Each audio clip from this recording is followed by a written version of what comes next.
নমস্কার বন্ধুরা, পিঙ্কি কিচেনের সবাইকে স্বাগত। আজকের রেসিপি গাটি কচুর। এই সিজনে গাটি কচুর যদি রেসিপিটা না খেয়ে থাকেন, একবার হলেও বানিয়ে দেখুন। আশা করছি আপনাদের ভালোই লাগবে। ভিডিওটা কেউ স্কিপ না করে সম্পূর্ণ দেখার অনুরোধ রইল বন্ধুরা।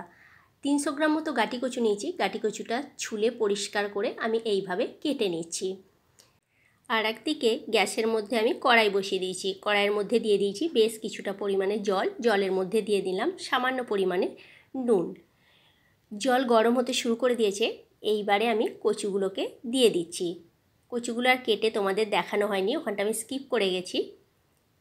ধুয়ে পরিষ্কার করে কড়াইয়ের মধ্যে দিয়ে দিলাম। এবারে একটা ঢাকনা দিয়ে আমি এখানে ঢেকে দিচ্ছি 7 থেকে 10 মিনিটের জন্য। তোমরা চাইলে এটা প্রেসার কুকারেও একটা সিটি দিয়ে নিতে পারো। আমি এখানে কড়াইতেই করছি।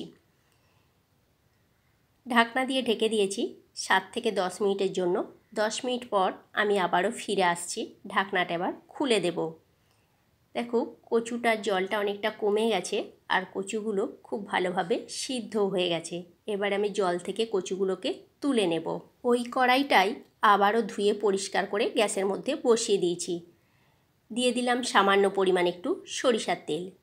তেল ভালোভাবে গরম হয়ে গেছে। তেলের মধ্যে দিয়ে দিলাম এখানে 5-6 কোয়া রসুনকে আমি কুচি করে রেখেছিলাম। সেই রসুন কুচিটা আর একটা ছোটো সাইজের পেঁয়াজকে কুচি করে রেখেছিলাম, সেই পেঁয়াজ কুচিটাও দিয়ে দিলাম।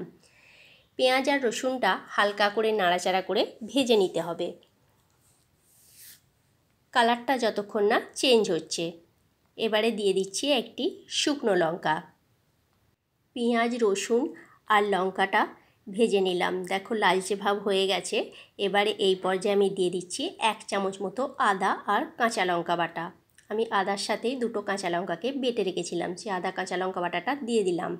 আর দিয়ে দিচ্ছি 1/2 চামচ মতো হলুদের গুঁড়ো আর 4 ভাগের 1 ভাগ লঙ্কার গুঁড়ো। ঝালটা তোমরা তোমাদের স্বাদ অনুসারে দেবে, আমি আমার স্বাদ অনুসারে এখানে দিয়েছি।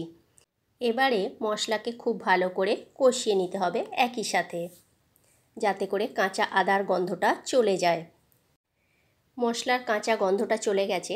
এবারে এই পর্যায়ে আমি দিয়ে দিচ্ছি বেশ কিছুটা পরিমাণে চিংড়ি মাছ। চিংড়ি মাছটা আগে থেকে আমি কেটে ধুয়ে পরিষ্কার করে একটা থালার মধ্যে নুন হলুদ মাখিয়ে রেখে দিয়েছিলাম। বেশ কয়েকটা চিংড়ি মাছকে আমি এখানে দিয়ে দিচ্ছি। দিয়ে মশলার সাথে খুব ভালো করে আবারও 1 মিনিটের মতো কষিয়ে নেব। গ্যাসের ফ্লেমটা আমি লোতেই রেখেছি এখন। 1 মিনিটের মতো কষিয়ে নেওয়ার পর দিয়ে দিচ্ছি সামান্য পরিমাণে একটু জল। জলটা দিয়ে আরও ভালোভাবে কষিয়ে নিতে হবে যতক্ষণ না মশলার গা থেকে তেল ছেড়ে বেরিয়ে যাচ্ছে। আর চিংড়ি মাছ কিন্তু আগে থেকে ভাজলে চিংড়ি মাছের টেস্টটা নষ্ট হয়ে যায়, সেই জন্য চিংড়ি মাছগুলো আমি এখানে ভাজলাম না, মশলার সাথেই কষিয়ে দিলাম।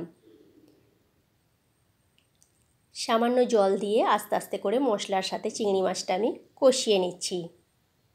বন্ধুরা, আমার এই ছোটো ছোটো ভিডিওর রেসিপি তোমাদের যদি ভালো লেগে থাকে, ছোট্ট একটি লাইক করো, কমেন্ট করে বলো তোমাদের রেসিপিটা কেমন লাগলো। আর আমার চ্যানেলে যদি নতুন বন্ধু হয়ে থাকো তাহলে আমার চ্যানেলটা সাবস্ক্রাইব করার অনুরোধ রইল। আর পাশে থাকা বেল আইকনটা প্রেস করে দিও, তাহলে কি হবে, যখন কোনো নিত্য নতুন আমি ভিডিও আপলোড করব সাথে সাথে নোটিফিকেশান তোমাদের কাছে পৌঁছে যাবে, তোমরা ভিডিওটি দেখতে পাবে। আর ফেসবুক পেজ থেকে দেখে থাকলে আমার পেজটি ফলো করে নিও। দিয়ে দিলাম স্বাদ মতো নুন আর সামান্য পরিমাণে একটু চিনি। চিনিটা চাইলে তোমরা স্কিপ করতেও পারো, আমি এখানে দিয়েছি স্বাদটা ব্যালেন্স হওয়ার জন্য। খুব ভালো করে মশলাকে কষিয়ে নিয়ে এবারে দিয়ে দিচ্ছি কচুগুলো। কচুটা দেওয়ার পর আবারও চিংড়ি মাছের সাথে খুব ভালো করে 3 থেকে 4 মিনিটের জন্য কষিয়ে নিতে হবে। বন্ধুরা, এই গাটি কচুর রেসিপিটা গরম ভাতের সাথে দুর্দান্ত খেতে লাগে। একদম গ্রামের রান্না এটা। গ্রামেতে ঠিক এইভাবেই মা ঠাকুমারা রান্না করে। কষিয়ে নেওয়ার পর দিয়ে দিলাম এখানে সামান্য পরিমাণে জল। জলটা তোমরা তোমাদের পছন্দ অনুসারে দেবে, আমি এখানে আমার পছন্দ অনুসারে দিচ্ছি। যেহেতু কচুটা আগে থেকে সিদ্ধ হওয়া ছিল, সেই জন্য আমি জলের পরিমাণটা কমই দিচ্ছি, খুব একটা বেশি দিচ্ছি না।